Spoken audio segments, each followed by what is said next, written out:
மற்ற மனிதர்கள் உன்னை பார்த்து கொண்டிருக்கிறார்கள்.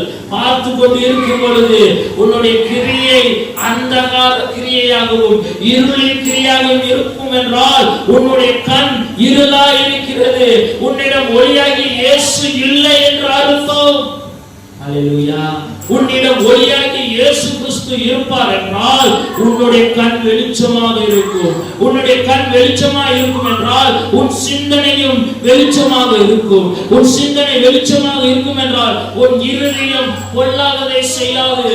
உன் இருதயம் நன்மையானதை செய்யும். இயேசு கிறிஸ்து நன்மை செய்தது போல, இயேசு கிறிஸ்து சாந்த குணமாக இருந்தது போல, இயேசு கிறிஸ்து உண்மை உள்ளவராக இருந்தது போல, இயேசு கிறிஸ்து பிதாவின் சித்தத்தை செய்தது போல நீயும் இயேசு கிறிஸ்துவின் சித்தத்தை செய்வாய். இயேசு செய்தது போலவே செய்வாய். எப்பொழுது என்றால் உன் கண் வெளிச்சமாய் இருக்கும் பொழுது.